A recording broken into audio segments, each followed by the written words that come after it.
Welcome back to the High School Huddle. Join the huddle yourself and let us know your thoughts by calling our toll-free number at 1-800-897-3678 or simply tweet us by using the hashtag OKHSHuddle. Now let's get back in the huddle and talk high school sports.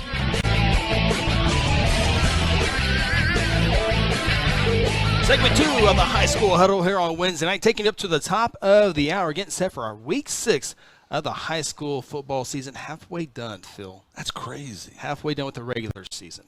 That's nuts. Absolutely. That was quick. It does go by quick. It seemed like we were just getting ready for Week 0 and all that good stuff. But, hey, speaking of high school football, probably none better out there covering high school football is Cameron Jourdan of the Oklahoman, and we have him hot on the line. Cameron, thank you for joining us here on the High School Huddle. Yeah, I appreciate you guys for having me on. It is kind of hard to believe. I was thinking the same thing earlier this week about the midway point of the season. It's hard to believe we're more beyond that and kind of getting into the stretch run here. Before we get into the X's and O's and Jimmy's and Joe's of football, you ran in the Memorial Marathon. You ran the half marathon. Tell us how that experience was. It was a blast. Just from the starting line, being around the memorial, walking through it beforehand, and seeing the signs of the names of the 168, and it was just incredible. It was one of the most powerful experiences I've ever had in my life. Growing up here in Oklahoma, I've been to the memorial before. I know the importance behind it, the importance of remembering and everything. But it was truly an incredible experience and something that I've already signed up to do again next year, and just going to try to get a better time next year and enjoy it even more, and just continue trying to give back to the memorial and the museum and everything. Cam, that's first class, what you just said. I appreciate that very much. I know everybody listening and viewing does as well. But talk a little bit about just the process to get ready for that. I'm in training. I wait for it. I walked to my car twice today. Walked to the refrigerator 14 times. And I walked to Chris's house from my car. So I'm in training also. Now, Cameron, I'm going to brag on you real quick, Cameron. Yeah. Not only is he a pretty good little runner, his golf game is Cam's a stick. Yeah, he's a top shelf. Cam, I wish I played an annual golf tournament. Next year, you'll have to come participate in the a little golf tournament, Oak Tree National, with me. You're my guest. I'm inviting you officially right now. It's already taken care of. You just got to show up and bring your A game. Hey, if it makes you feel better, I got to play Oak Tree National for the first time this summer, and I shot even par on the back nine. So I have a little bit of good luck on that course. So okay, well, no, you definitely are on the team next year. I'm not saying I can do that again, but I'll do my best. How much fun is that course, though? Isn't that just – I know the first time I played it, I found half the time I was out there, I was just staring, saying two things. Number one, this course is way too good for me to be on, and then number two, just how beautiful it is. It's breathtaking every single hole. Yeah. I mean, I got to watch the senior tournament when it was there in 2014, the U.S. Senior Open, and I remember a lot of the holes from back then. When you're actually standing on a tee box getting ready to play them, it's so visually intimidating, but it's beautiful too. I'm a big fan of golf text architecture or golf course architecture and everything that goes into it. But yeah, it's a beautiful layout, a beautiful course, but it's definitely visually intimidating. Yeah, it's really fun. Speaking with Cameron Jourdan of the Oklahoman, and Cameron, you got a front row seat last week's game between Guthrie and Carl Albert, a 22-19 four-quarter great game. At times you saw great defense, at times you saw great offense, at times you saw spectacular plays, and there really never was a dull moment in that four-quarter ball game. Man, I know us three talked about it when the game was over, but that was just a tremendous high school football game. Yeah. Especially that fourth quarter was so fun. Both teams made huge momentum plays. I mean, from Carl Albert scoring on the hook and lateral play, Guthrie getting the 3-and-out right after throwing an interception, Guthrie driving down the field, the crazy third down pass that looked like a duck in the air that somehow was caught right there on the sideline, scoring, and then kudos to Carl Albert. I know, Phil, you said, I think at some point halfway through the third quarter, you made a comment. You said, whoever gets the ball last is going to win this game. And that's exactly what happened. Carl Albert and Guthrie played a tremendous game. It's one of those ones when I'm definitely thankful that I don't have a dog in the fight, because I just want to be able to enjoy football games like that. And that was such a fun one. That's the best game that I've seen this year. And and one of the best ones that I've got to be a part of in my time doing this. You know, Cam, I made the comment, I think you were still there, you know, also I just hated the fact that somebody had to lose this game because, you had everything Chris pointed out a few moments ago, great play of both sides. You had the great plays offensively, the great plays defensively, you had the trick plays executed to perfection by Carl Albert, which was – that hook and ladder is as good of a hook and ladder I've ever seen. But also you had the coaching staffs making adjustments on both sides, doing it. Both crowds were going crazy for their respective teams, and it was all done classy. That's the thing I've really learned to. Carl Albert's one of my favorite games for a lot of reasons, but it's because the main reason is, there's those teams that you lose to and it stings for a long time for whatever reason, and then there's those teams you lose to and it stings, but it's over quicker because they're classy opponents, right? And I think that's what this rivalry between Carl Albert and Guthrie has always been, at least in the last 20 years. It's been just a first-class ball game every time. Regardless of the score, it's always done with class. Oh, 100%. I mean, this is one of the not only the city's, but the state's best rivalry games. I mean, both these teams have tremendous amounts of respect for each other. I mean, just this decade, I mean, look at how many combined titles they have. I mean, those two teams themselves have dominated Class 5A, especially if you just look even in the last decade. I mean, they have tremendous respect for each other. It's a game that I would argue that both teams maybe get up more for than even Carl Albert does for either of its mid-Dell rivalries. Yeah. It's one of those that is always usually provides a good ball game. I know Carl Albert's been on the winning end here soon, but like you said, I think there's a lot of positives Guthrie can take out of this game. I mean, they prove that they can play with a team that's won 5 straight championships. We know how good this Guthrie team is. Obviously, big game, homecoming this week against Woodward, but there's still a possibility to be able to host a first-round playoff game, and there's still even a possibility because of how difficult this district is that Guthrie could win it. So these next 5 games are still really vitally important, but Friday's game, even though it was a loss, is going to really be able to help them down the road. I was talking to a parent today and asked me what I thought. It has a child that plays on the team, and I said, I think Guthrie got better. I said, I don't believe that you ever learn a whole lot from losing, but in this case, I think our kids really did because for all the reasons you said, but also, losing sometimes can make you a little more humble. Not that our kids were getting big-headed or anything, but it can keep things in perspective. Maybe that's a better way of putting it, but yeah, and Guthrie's my number 6 team. I had them 4 in 5A. They're 6 this week for me. I think there's about 8 clubs in 5A that are right there together, and it'll be fun to see how it all washes out.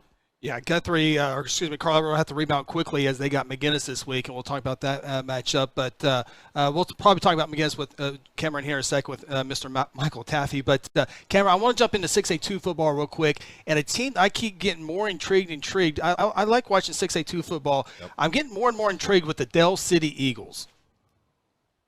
Yeah, and there's good reason to be intrigued with them. We did our midseason kind of report card, midseason awards this week, and the team we did who's been the state's most surprising team, and to me it's a no-brainer. It's Dell City. I knew that Dell City was going to be good. They have star recruits on all throughout that roster, and it starts up on the defensive line with their sophomore David Stone, sophomore, 15 years old, but he's 6'6", 290 up front. I mean, just an absolute. I mean, it's laughable when you say that. You don't think of a 15-year-old kid who's that big, but he's been one of the state's best defensive linemen this year, and is a big reason why that defense has been so strong.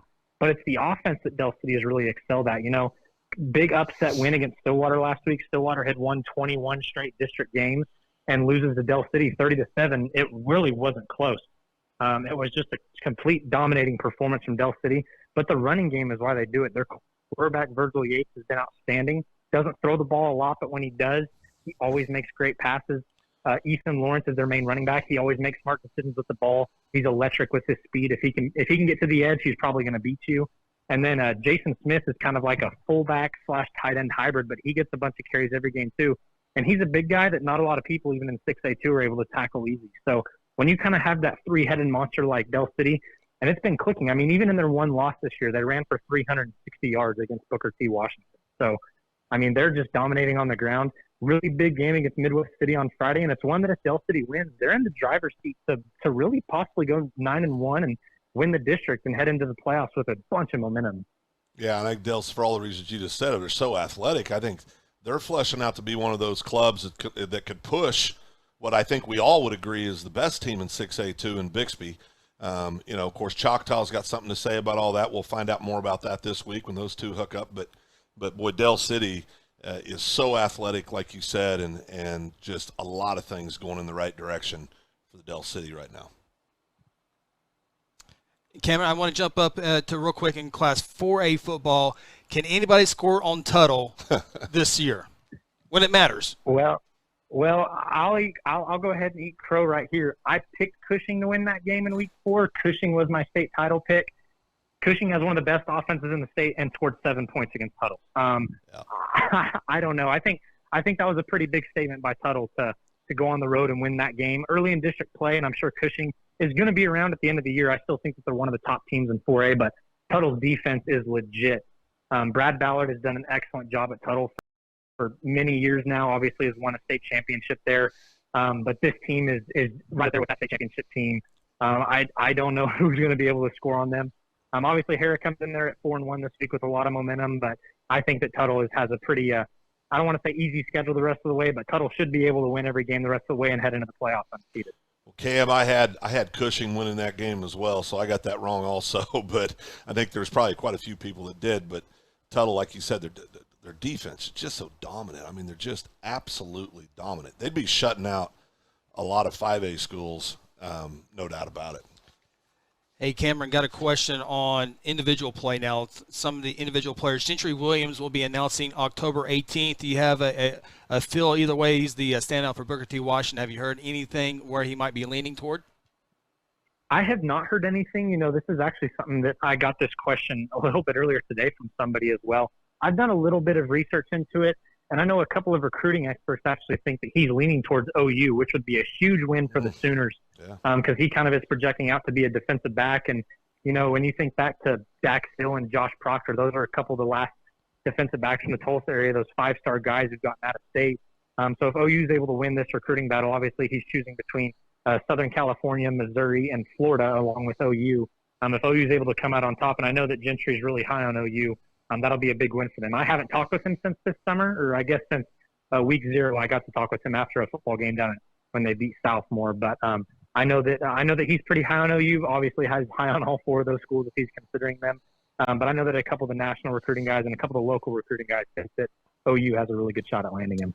It'll be interesting to watch again that announcement on October 18th. Speaking with Cameron Jourdan, of the Oklahoma, does a great job of covering high school sports. And if all the lead, I call you the lead sports, right? I don't know if that's the right term, but in my mind, you're the lead prep writer for the Oklahoman. And Cameron does such a good job. And we've had people like Ryan Aber and Scott have moved up. And I can't tell you, Cameron fits right in that spot. Good things are happening for Cameron here in a little bit. Continue on with some individual players here. Who's kind of stood out to you this year in the city area when it comes to individual play so far midway through the season? You mentioned his name earlier. He's in that 5A2 district. It's Michael Taffy at McGinnis. I know you guys will be seeing him soon. He's up to 18 touchdowns and almost 1,000 yards through 5 games. Just outstanding numbers he's been putting up. He's been such a big key to their offense. And a big reason why he spent a lot of time in the weight room this summer.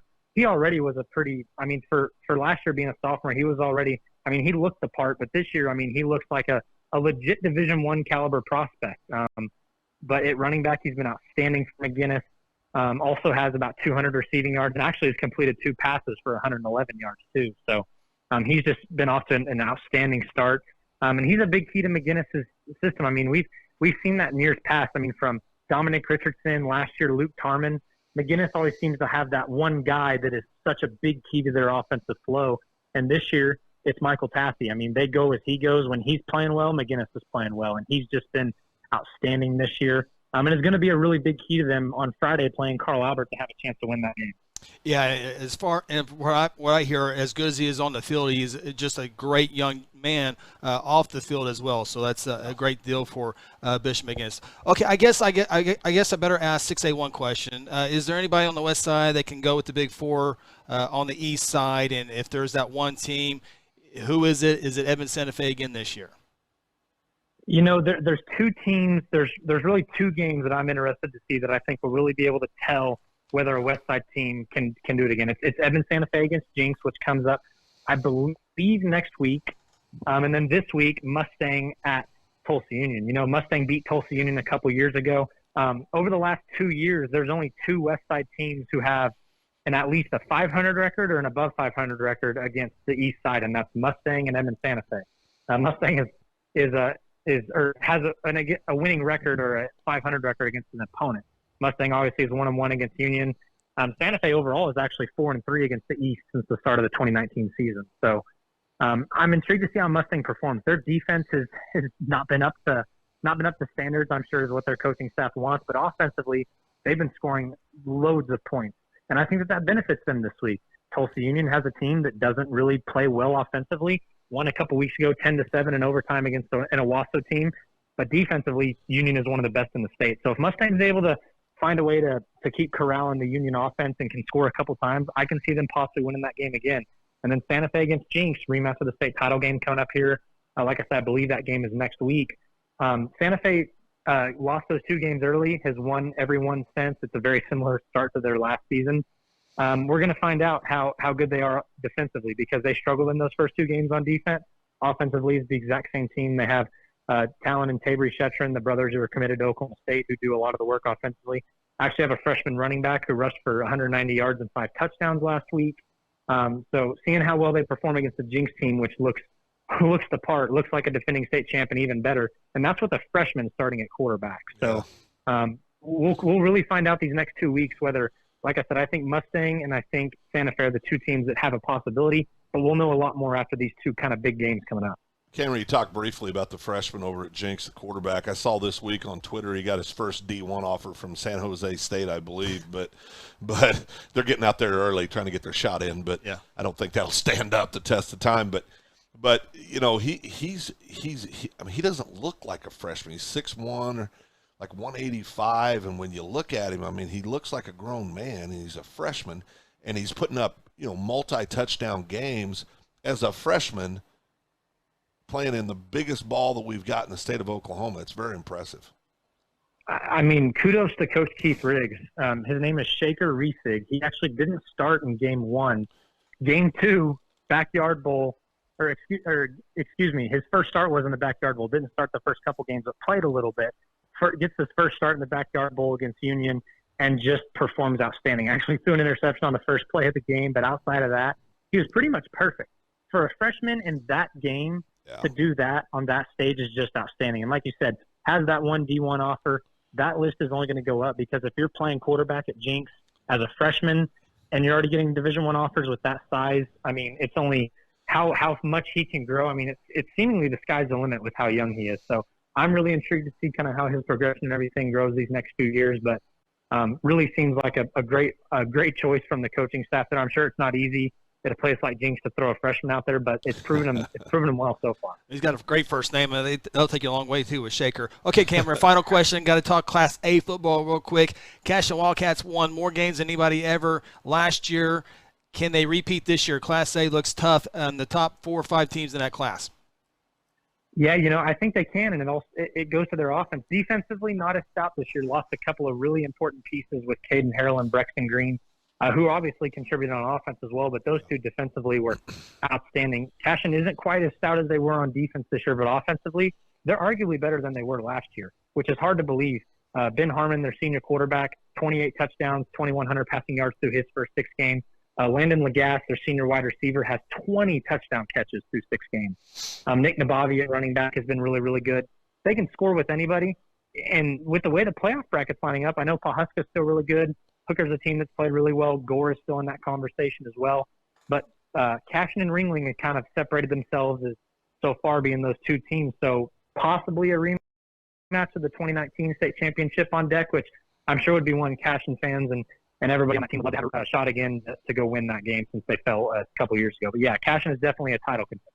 He is Cameron Jourdan of the Oklahoman. I invite you to get a newspaper or go to newsok.com and look at the article. It just came out today. Oklahoma High School Football Mid-Season Awards. Who are the state MVPs? Not only Cameron's in there, but Nick and Jonathan's all their preseason awards are on there as well, so go be sure to go check that out. Cameron, appreciate it. Please rest after the marathon. Get ready because high school football is back up tomorrow. Yep, I'll be at Norman North tomorrow. We'll go find out how good the 5-0 Moore Lions really are. Appreciate you guys for having me on. Absolutely. Thank you, Cameron. Thanks, Cam. Cameron Jourdan of the Oklahoman, just a great young man, guy, and he'll have a great future. My standing A golfer from now on. Yeah. I was about to say that doesn't take me off the No, you're still on there. I'm still on there. Yeah. Okay. Yeah, all right. sure. We're going to take a timeout here on the High School Huddle presented by Generations Church. When we come back, we'll talk with a sport official, a friend of mine, Jeff Murray, and we're going to talk about the shortage of officials and what they go through on a Friday night. So kind of get a perspective of the officials and how their Friday nights look and all that good stuff. We're back after this. This is the High School Huddle.